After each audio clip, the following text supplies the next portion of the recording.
to the weather and understand that everything we're doing in a COVID pandemic environment, which complicates things greatly. I did want to thank Senate President Paige Cortez and House Speaker Clay Sexsnyder for being with us this morning. And in addition to them, we have Ben Schott from the National Weather Service. He will be briefing in just a few moments, and then I'll come up on the backside of his briefing and conclude my prepared remarks.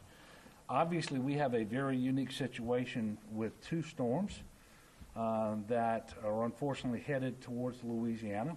We do expect impact here and that within 48 hours of one another. So the temporal proximity and the geographic proximity of these storms pose a challenge that, quite frankly, we've not seen before. And as a result, we don't know exactly what to expect, and I guess you never know exactly what to expect, but this is a very serious situation. The people of Louisiana certainly need to be prepared for Marco, which as of now is a hurricane. That's a new update from the National Weather Service. Marco has been upgraded to a Category 1 hurricane. We expect it to be a Category 1 upon making landfall in Louisiana. Impacts will begin really overnight with tropical storm force winds in southeast Louisiana. Less than 48 hours later, we are expecting Laura to make landfall, and all across South Louisiana as it moves from east to west, there will be impacts pre-landfall from Laura. We're going to give you a lot of information today, and you probably have been watching your local news and the National Weather Service and so forth, but I want to be very clear at the outset. These storms are not to be taken lightly, especially because there are two of them, and they're going to impact so much of South Louisiana so close together. You should be taking today and making sure that you and your family are fully prepared, and that wherever you are at dark tonight, when it gets dark, is where you need to be prepared to ride out these storms. So, and I do want to repeat that. You need to be prepared to ride out the storms, you and your family, wherever you are at dark tonight, and that is because tropical storm force winds will be impacting coastal Louisiana before daylight tomorrow. I know that you've heard that frequently, but with this 1-2 punch, that what we're expecting, this is a situation where you really need to be prepared, as we've always told you, to ride out these storms, and the first 72 hours is on you. And that is because the second storm comes in so close that there may not be much of a window when we can fly search and rescue helicopters, when we can get out with high water vehicles, and those sorts of things. And by the way, it's going to be very difficult if there's power outages, and there likely will be, for the restoration of power to occur between the two storms as well. So we really are asking you to focus on those 72 hours, and that you and your family are positioned where you need to be, and that you can ride out the storm for those 72 hours, of the storms, I should say. I just received the latest update from the National Weather Service, and joining me today from Weather Service is the meteorologist in charge, Benjamin Schott, and he's going to explain in detail how things are unfolding. In addition, we have Keith Waddell, General, Brigadier General with the Louisiana National Guard, and as I mentioned, we have House Speaker Sexsnyder, Senate President Cortez, and also Chip Klein, Chairman of the CPRA. So at this time, I'm going to invite Ben to come up and make a presentation, and ask everyone to pay particular attention to this forecast that he's going to give us.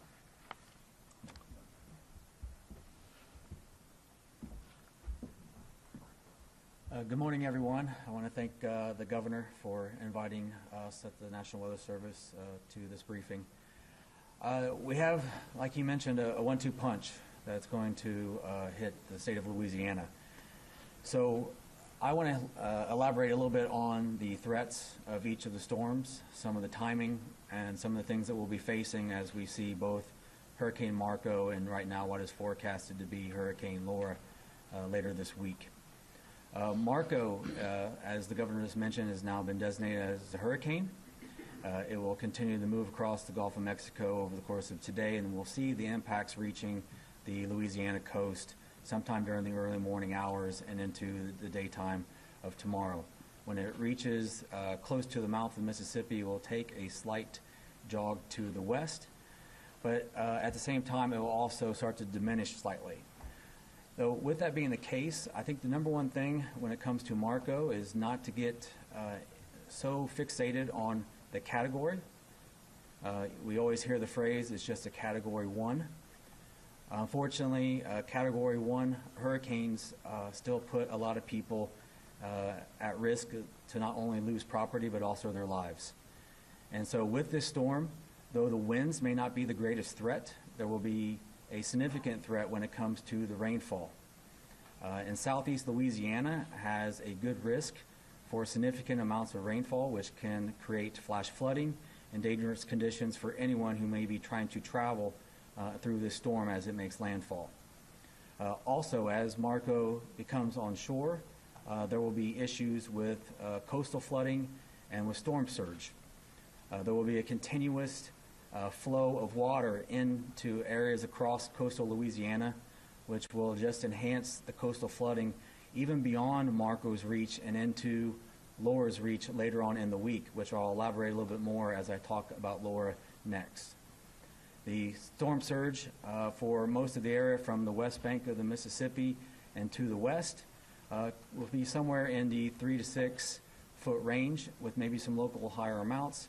And as you move to the east bank and across up towards Lake Pontchartrain, those areas could see 3 to 6 and inside the lake 2 to 4.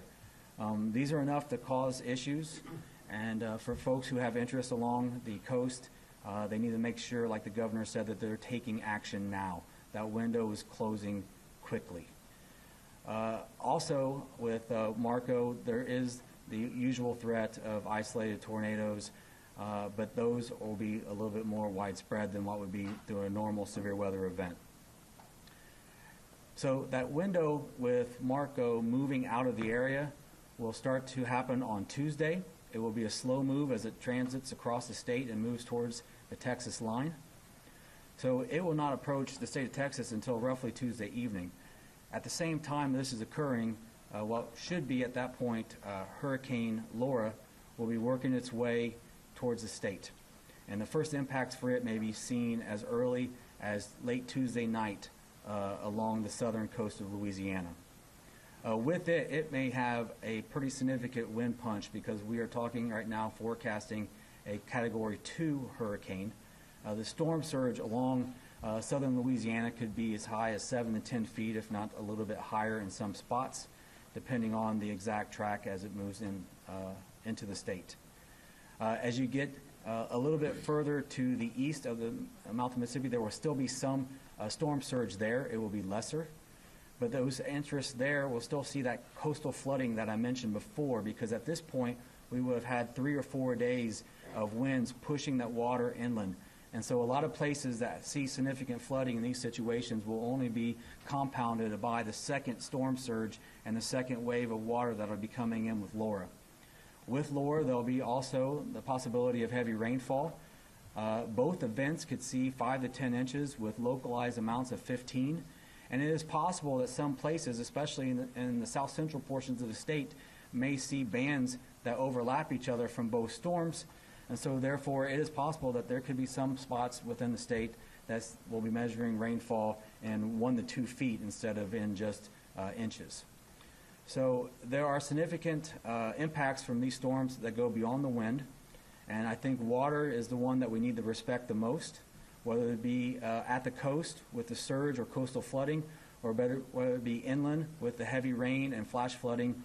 All of this can destroy property and take people's lives.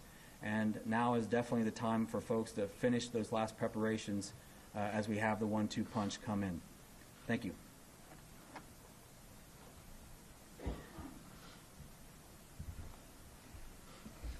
Thank you very much, Ben. Appreciate that. And we started having Unified Command Group meetings on Friday as it relates to these storms. We did declare a statewide emergency, we issued that declaration on Friday. Yesterday, we requested a federal disaster declaration, and that is pending at the White House with the President as we speak. The Governor's Office of Homeland Security and Emergency Preparedness has activated its Emergency Operations Center, which is now operating 24 hours a day and will until further notice. GOSEP has processed a number of requests for support from parishes involving items such as super sacks, sandbags, pumps, generators, and so forth. And the Crisis Action Team will continue to process these requests and others that we receive throughout these two storms. At this time, and this is changing every few minutes, but 17 parishes have issued parish emergency declarations.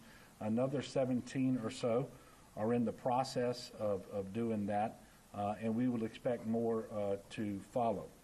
CPRA is monitoring a total of 689 gates, both along the river and across the coast. As of this morning, 194 gates are closed.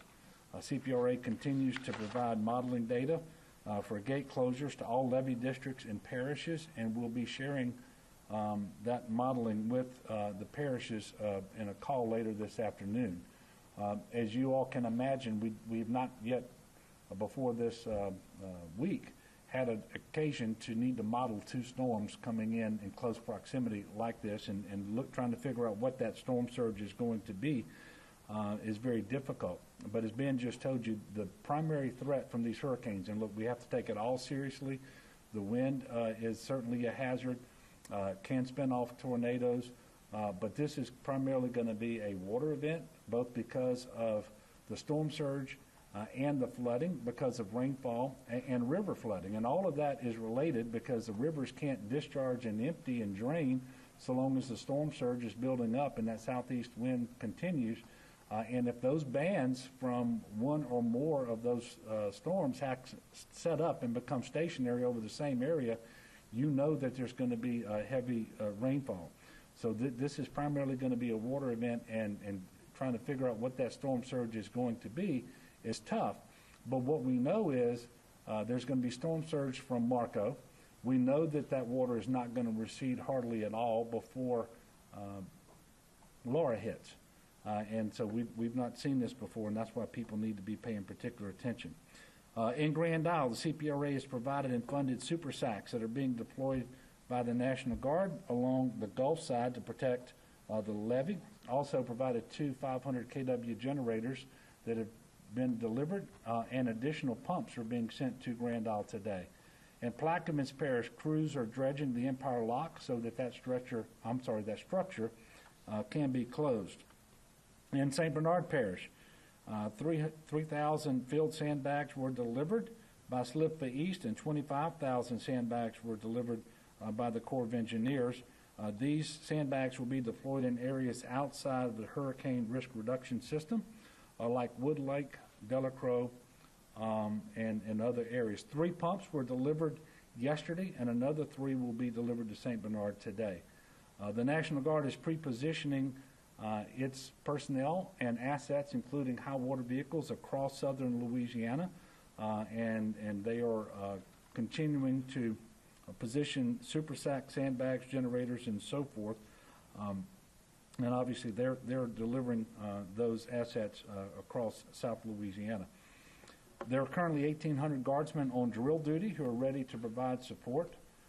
We have received from FEMA, and we want to thank them now. We've got John Long, who is a FEMA representative who's been embedded with us for many weeks now because of the COVID pandemic. But also, we've been in constant communication with Region 6 Administrator Tony Robinson, and Administrator Gaynor from FEMA has been talking to General Jim Wascom as well. But they positioned 2 APACs and they each contain 100,000 MREs and 250,000 bottles of water that we have in Louisiana. One of those is in Roseland. The other is either at or soon will be at Camp Beauregard. Of course, the COVID-19 pandemic is still with us. That complicates the preparations for and response to the hurricanes as well. Everybody needs to keep that in mind as you prepare your emergency kits and make preparations to protect yourselves and your families, your businesses, your pets. We still have to practice mitigation measures to keep each other safe, especially if we're going to be coming into more contact with one another for extended periods of time.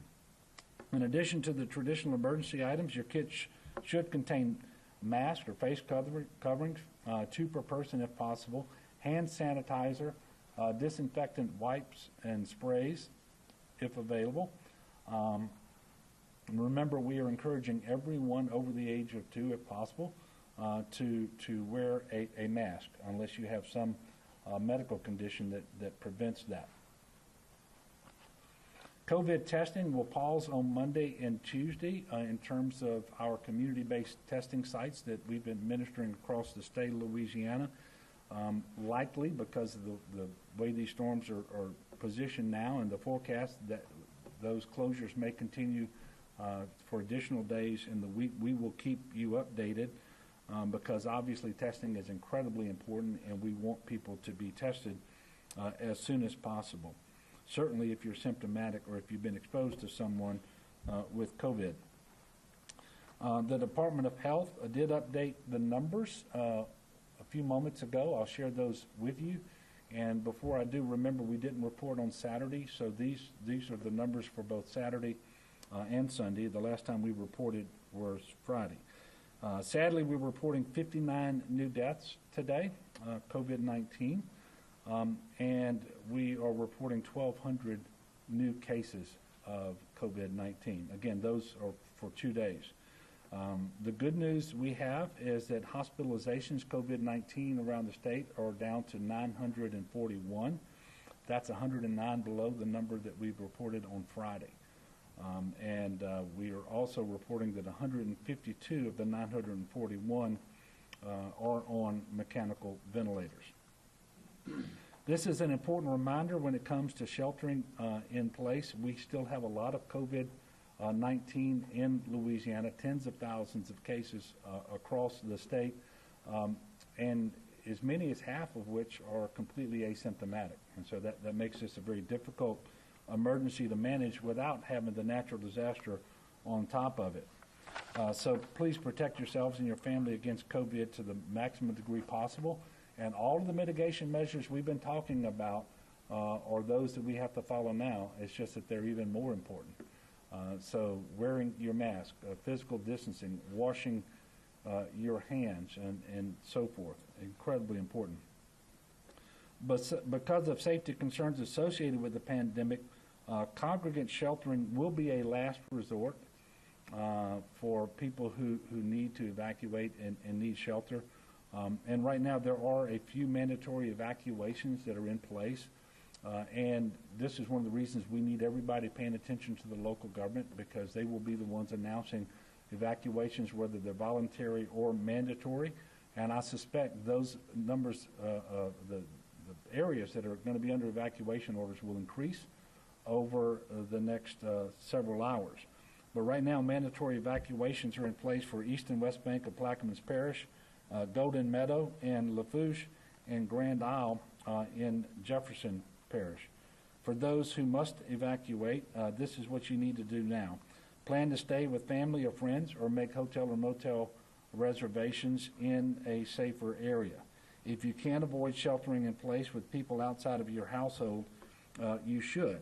If you have to shelter in place with others, remember, even if they're relatives and close friends and so forth, the virus doesn't know that.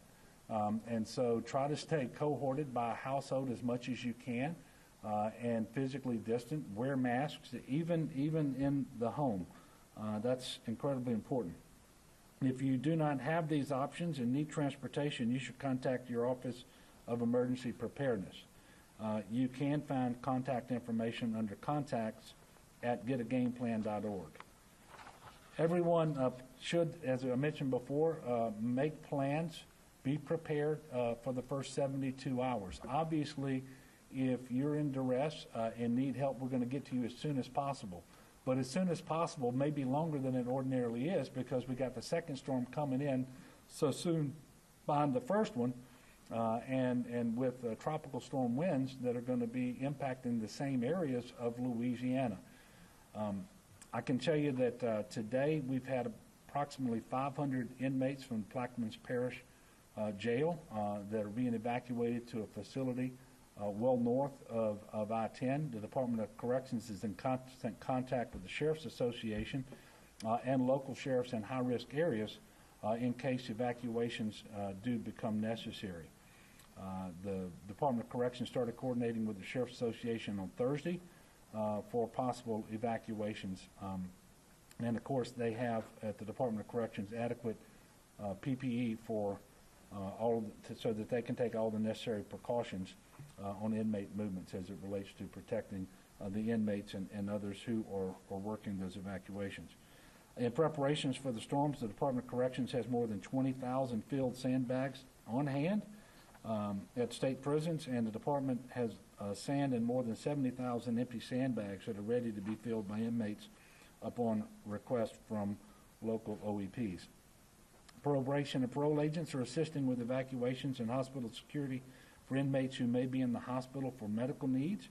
Pardon and parole board hearings for the week of August 24th, 28th through the 28th, I should say, are canceled. All state offices in South Louisiana on the North Shore will be closed tomorrow, Monday. Closures extending beyond Monday are likely across much of Louisiana, especially South Louisiana, but those will be announced later. And there will be official announcement by agency later today on these office closures.